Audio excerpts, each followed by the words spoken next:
Elles sont partout, sur les casiers, sur les cadenas des bagages et même sur coffre-fort. La plus ancienne a été fabriquée environ 2000 ans avant notre ère et tu en utilises probablement une tous les jours. Mais sais-tu au moins comment ça fonctionne? Déverrouillons les secrets des serrures à code. Les serrures à code classiques se composent de 20 composants internes et externes. Étant donné qu'elles sont destinées à durer presque éternellement, la plupart d'entre elles sont fabriquées en acier recouvert d'un revêtement anti-corrosion. Se glisser à l'intérieur n'est donc pas facile, mais attends une seconde, ça y est. Alors qu'avons-nous là? Le boîtier intérieur abrite tous les composants dont aucun ne mesure plus de 5 cm de long. Voici le levier. Il repose sur un pignon de soutien situé juste ici. Il y a aussi un axe autour duquel se trouvent des disques de combinaison et des séparateurs en nylon. Un ressort interne maintient les disques sous tension afin que tu puisses composer la bonne combinaison. Une serrure à code classique possède également 3 disques. Le premier est en métal et les autres sont en plastique. De plus, à l'intérieur du boîtier se trouve le collier de lance et un loquet qui rentre dans l'encoche de lance. Lance, c'est cette barre de métal en forme de U qui ne sort que si tu fais le bon code. Il s'agit d'un composant externe de la serrure, tout comme le boîtier extérieur, le couvercle arrière et le cadran de combinaison. Comment toutes ces pièces s'accordent-elles pour protéger tes biens les plus précieux? L'idée, c'est que lance a 2 positions possibles. Lorsqu'elle est abaissée, la serrure est verrouillée. Quand elle est relevée, la serrure est déverrouillée. Ceci est possible grâce au levier qui peut tourner dans le sens des aiguilles d'une montre et dans le sens inverse des aiguilles d'une montre. Il y a aussi une fine bande de métal attachée au levier, juste là. Elle provoque une tension, de sorte que le levier essaie constamment de revenir à sa position initiale. Mais il ne peut pas faire un tour entier parce que cette petite pièce juste ici l'en empêche. Une autre pièce importante de la serrure est le loquet situé sur le levier. Il y a un ressort qui se cache à l'intérieur du levier. Lorsque lance descend, elle pousse le loquet qui s'insère parfaitement dans l'encoche de lance. Pour déverrouiller la serrure, lance doit remonter. En se déplaçant, elle fait tourner le loquet. Il est alors libre de bouger et le levier revient à sa position initiale. On peut tirer sur lance sans risque, car le collier la garde à l'intérieur. Il monte et descend avec lance, mais s'arrête à la butée juste ici. La règle d'or de toute serrure, c'est que lance ne sorte que si le levier tourne. Ceci est possible grâce au disque de combinaison. Il se trouve sur un axe qui est moulé dans le boîtier arrière de la serrure. Ils sont séparés par des rondelles et un ressort se trouve à l'autre bout. C'est grâce à ce dernier qu'ils restent collés ensemble. Le premier disque est moulé sur le cadran et ne tourne qu'avec celui-ci. Les deuxième et troisième disques peuvent se déplacer librement. Chacun d'eux a une encoche et une dent sur au moins une face. Lorsque les 3 disques s'alignent, le levier peut tourner. Lance monte et la serrure s'ouvre. Techniquement, il peut y avoir plus de disques, 4, 5 ou même 10. Cela rendrait la serrure aussi inviolable qu'une forteresse. Mais comme chaque disque de plus signifie un chiffre supplémentaire dans le code, l'ouverture de la serrure prendrait beaucoup plus de temps. C'est donc mieux qu'il n'y ait que 3 disques dans notre cadenas. Si tu as déjà utilisé un cadenas à code, tu sais comment ça marche. Tout d'abord, tu dois faire 2 tours complets dans le sens des aiguilles d'une montre jusqu'à atteindre le premier chiffre.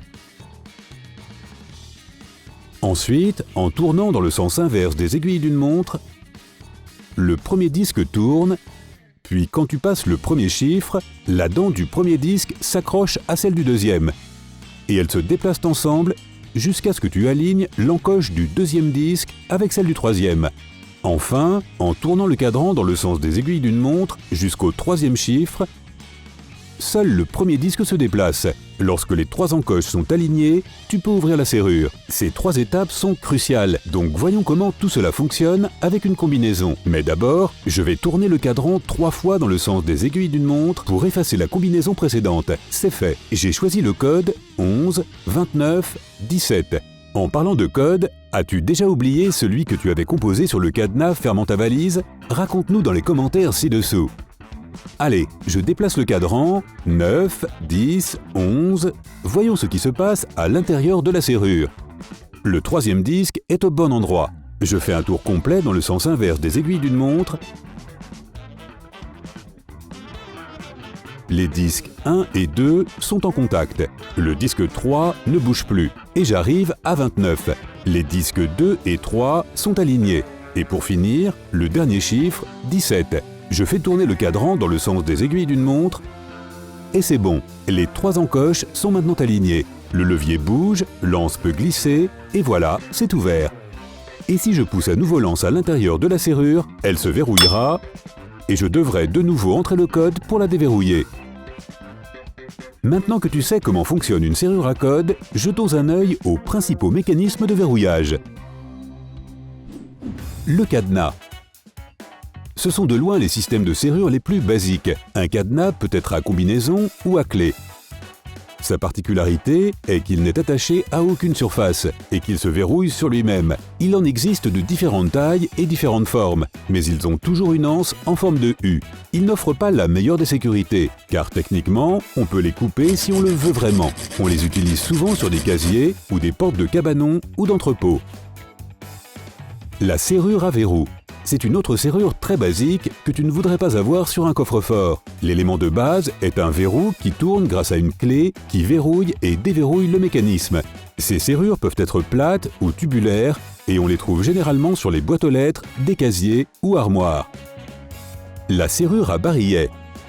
On les trouve sur la plupart des portes extérieures parce qu'elles sont fiables, faciles à trouver et peu coûteuses. Cette serrure possède un cylindre qui passe directement à travers la porte et débouche sur un trou de serrure à l'extérieur. Quand tu fais tourner la clé, le verrou à l'intérieur du cylindre se déplace dans le cadre de la porte et verrouille cette dernière. S'il n'y a qu'un cylindre, tu n'auras besoin que d'une clé pour ouvrir la porte de l'extérieur. S'il y en a deux, tu devras utiliser une clé de chaque côté de la porte. Une plaque de métal insérée dans le cadre de la porte maintient l'ensemble du mécanisme. La serrure à coulisses. Ce genre de serrure n'est utilisé que du côté intérieur de la porte. Ce n'est pas la serrure la plus sûre, mais en installer deux sur une même porte offre déjà une certaine protection.